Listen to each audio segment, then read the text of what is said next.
채식과 건강한 식생활에 대한 중요성이 높아지는 가운데 자연 그대로를 담은 사찰 음식이 주목받고 있는데요. 최근 K컬처 열풍이 불면서 사찰 음식을 향한 세계적인 관심이 이어지고 있습니다. 웰빙 푸드로 자리 잡은 사찰 음식이 세계로 뻗어가려면 어떻게 해야 할까요? 음식을 통해 사람을 바라보고 사찰 음식의 세계화에 앞장서고 있는 이 사람. 사찰 음식 문화연구소장인 우관 스님과 함께 이야기 나눠봅니다. 향긋한 봄나물에 비빔밥 들어보셨나요? 대표적인 한식이자 사찰 음식으로 손꼽히는 비빔밥. 사찰 음식이 국내에서는 물론 해외에서도 웰빙 푸드로 주목받고 있습니다. 네, 그래서 오늘은요. 사찰 음식의 대가라고 할 수 있죠. 봉은 사찰 음식 문화연구소의 우관 스님 모셨습니다. 안녕하세요. 안녕하세요. 네, 사찰 음식이라 하면 그냥 절밥이 아니라 또 그 안에는 또 특별한 의미가 담겨 있지 않겠습니까? 저 사찰 음식이 뭔지 간단한 설명을 좀 부탁드리겠습니다. 사찰 음식 그냥 아주 간단한 얘기죠. 그냥 절밥이에요. 절밥이라는 것은 사찰에는 누가 거주해요? 스님들이죠. 그러니까는 사찰에 거주하고 있는 비구, 비구니 그리고 사찰을 방문하는 일반 신도들, 제가자들 그 사람들이 이제 함께 먹는 음식. 근데 그것이 어떻게 이제 만들어지느냐? 일반 제가 불자들이 모든 공약물을 부처님께 올리잖아요. 그 공약물을 내려서 함께 만들고 또 함께 먹는 그것을 절밥, 곧 사찰 음식이라고 말할 수 있습니다. 사찰 음식은 5가지 재료, 오신채를 사용하지 않는 것으로 유명한데요. 이렇게 좀 자극적인 재료들을 사용하지 않는 이유들은 뭔가요?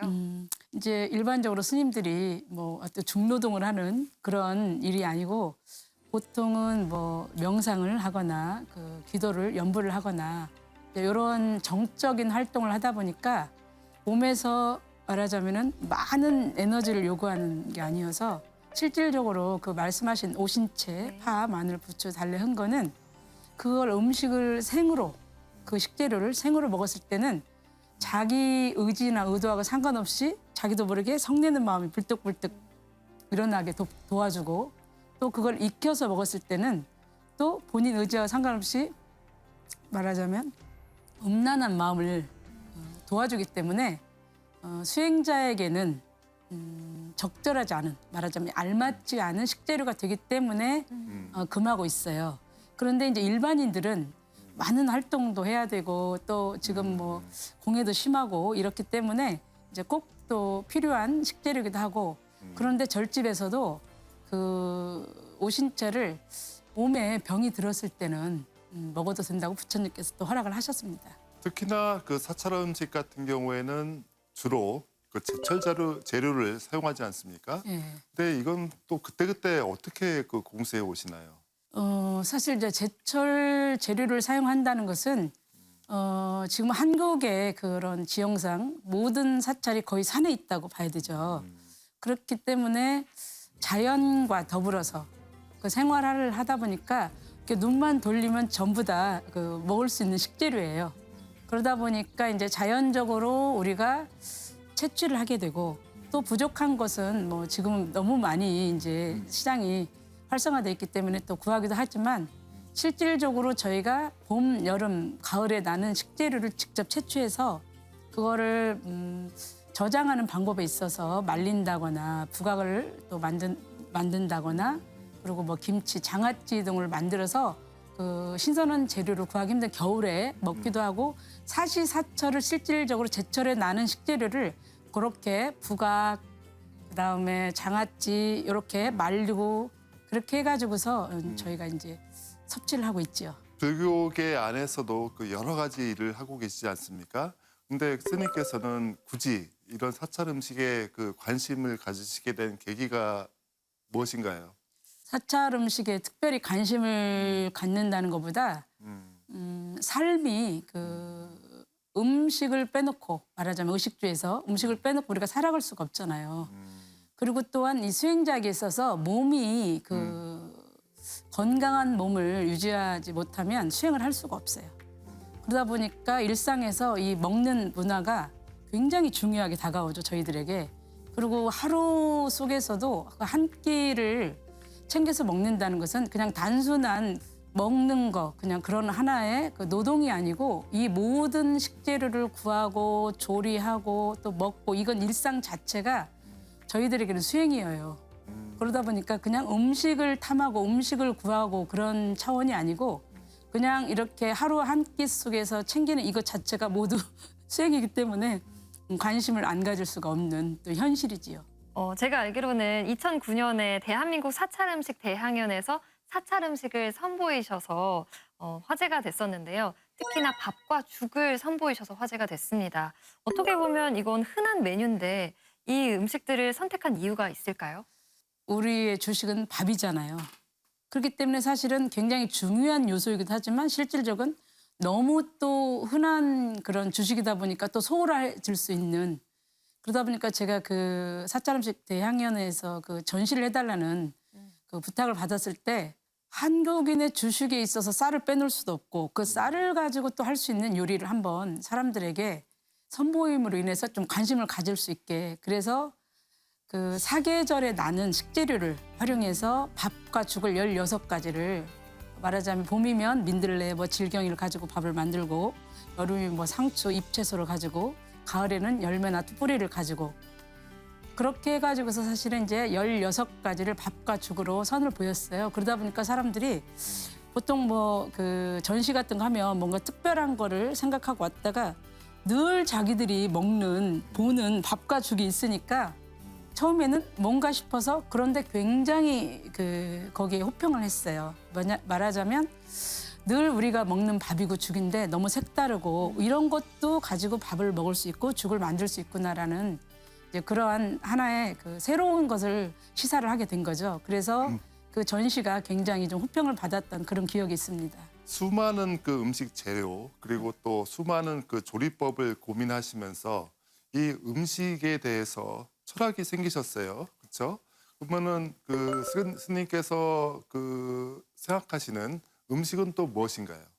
뭐 특별한 철학이라기보다는 삶을 놓고 우리가 그 의식주를 벗어나서 또 살 수 없듯이 저희가 스님들에게 특히 출가 수행자에게 있어서 음식은 그냥 단순한 그 먹는 행위가 아니고 모든 것이 수행의 연장선이죠. 그러다 보니까 한 끼를 그냥 소홀히 할 수가 없는 거예요. 그러다 보니까 실질적으로 식재료를 채취하고 그거를 뭐 조리하고 이런 과정들 자체가 우리가 불교에서는 행주 자와 어묵 동정이라고 그래서 실제로 움직이고 또 앉고 눕고 이렇게 하는 모든 말하고 침묵하고 이런 모든 것들을 수행이라고 하거든요. 그래서 실질적으로 저희가 그 음식을 채취하고 조리하는 이 과정들 자체가 그냥 노동이 아닌 수행이 되는 연장선이에요. 그러다 보니까 사람들이 또 그런 얘기를 하죠. 스님 사찰 음식 하는데 고단함이 삶이죠. 또 그것이 수행이고 그런 마음가짐이고 각오로 또 음식을 대하고 음식을 만들고 그렇게 함께 나누고 있지요. 네, 요즘 그 한국 문화가 세계에서 주목을 받고 있지 않습니까? 그 K컬처 열풍 뭐 벌써 몇 년이 됐는데 벨기에에서는 또 사찰 음식 관련 행사가 열렸다고요. 네. 현지 반응은 또 어땠습니까? 이제 그 행사는 한국과 그 벨기에가 수교 120주년이 됐어요. 전 120주년이라는 건 사실 저희가 사람이 살아가는데 1세기를 살기가 힘든데 수교 자체가 120주년이다 보니까 이제 행사가 좀 크게 됐어요. 벨기에 14세기 건물을 그 시청에서 그 이제 오피니언 리더 그리고 음식으로서 유명한 블로거들 그리고 뭐 기자단 이제 이 연합에 그리고 그 나토 등 브뤼셀 소재 국제 기관들 그리고 각 나라의 대사관들 한 500여 명을 초청을 해서 그 1700년의 불교 역사가 가지고 있는 그 지혜의 집약체죠. 그 사찰 음식을 전시하고 소개하고 또 맛보는 그런 행사를 가지게 됐어요. 근데 그 많은 그 각 나라의 대표들이 뭐 원더풀, 뷰티풀 그러한 말하자면 엄청난 또 행사가 돼서 저희는 굉장히 좀 보람이 있는 그런 뜻깊은 행사가 되었습니다. 사찰 음식을 그 세계가 주목하는 이유가 단순히 그 웰빙 푸드다 이것만은 또 아니겠어요. 또 그분들이 또 이 우리 사찰 음식에 대해서 그 선호하는 이유가 또 다른 게 뭐가 있을까요? 그렇죠. 유럽이나 그런 아메리카는 굉장히 육식 문화가 우리하고는 다른 그러다 보니까 그 육식을 즐겨하다 보니까 이제 그 몸에 말하자면 이상 신호들이 우리가 흔히 알고 있는 성인병, 뭐 고혈압, 당뇨 말할 것도 없고 뭐 암부터 해서 희귀병 이렇게 이제 그런 몸의 병이 팽배해지는 현상이 일어난 거예요. 그러다 보니까 그들이 건강한 삶을 찾다 보니까 이제 채식을 찾게 되고 비건을 찾게 되고 이제 이렇게 조금 식문화가 변화되는 유럽이나 아메리카에서 이제 그러한 현상이 이제 일어나게 되죠. 그러다 보니까 그들이 이제 사찰 음식까지 관심을 가지게 되는. 그런데 사찰 음식은 단순히 채식이고 비건이 아닌 여기에는 불교적인 철학과 사상이 깃들여 있는 그런 지혜의 음식이에요. 말하자면 우리가 몸에서 필요한 내가 몸에서 알맞은 그거를 취하라고 가르쳐주는 그런 아주 말하자면 화려한 게 아니고 소박한 내 몸에 필요한 만큼을 들여주는 그런 음식이기 때문에 그들이 그러한 철학과 사상을 보고 사찰 음식을 더 관심을 갖게 된 그런 게 아닌가 이렇게 생각을 합니다. 사찰 음식의 대가로 손꼽히는 분으로서 앞으로의 꿈이나 계획이 있으시다면요?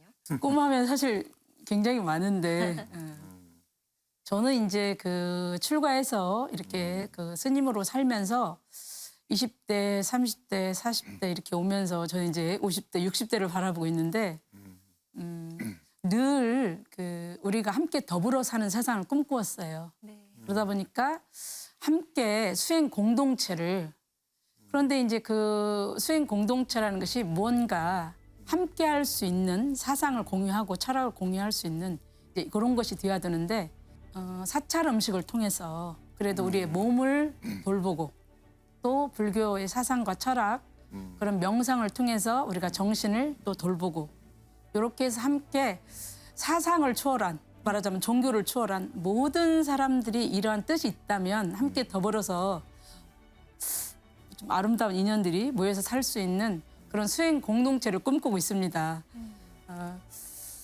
이것이 먼 훗날이 될 수도 있고 또 내일이 될 수도 있고 1년 후가 될 수도 있지만 그 꿈을 향해서 제가 20대부터 달려왔어요. 그래서 저는 꼭 이루어지리라고 생각을 합니다.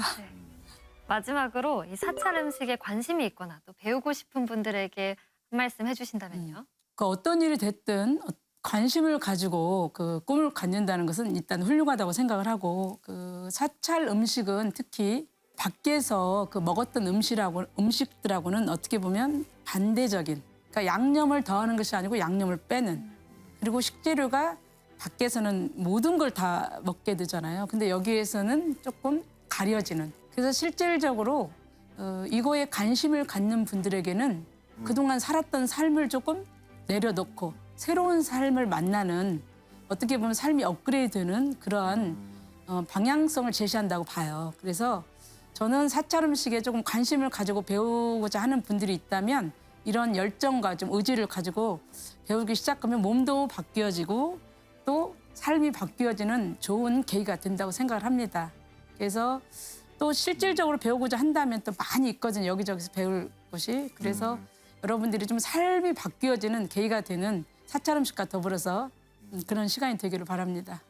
소박하지만 조화로우며 정갈한 사찰 음식, 무엇보다 식재료를 귀하게 여기는 마음과 정성이 담겨 있어서 국내외에서 주목하는 게 아닐까 합니다. 네, 사찰 음식이 더 많은 사람들에게 사랑받길 바라면서 앞으로도 우관 스님께서 지금처럼 선봉장 역할을 잘 해주셨으면 좋겠습니다. 오늘 토요 포커스는 여기서 마치겠습니다. 시청해주신 여러분 고맙습니다.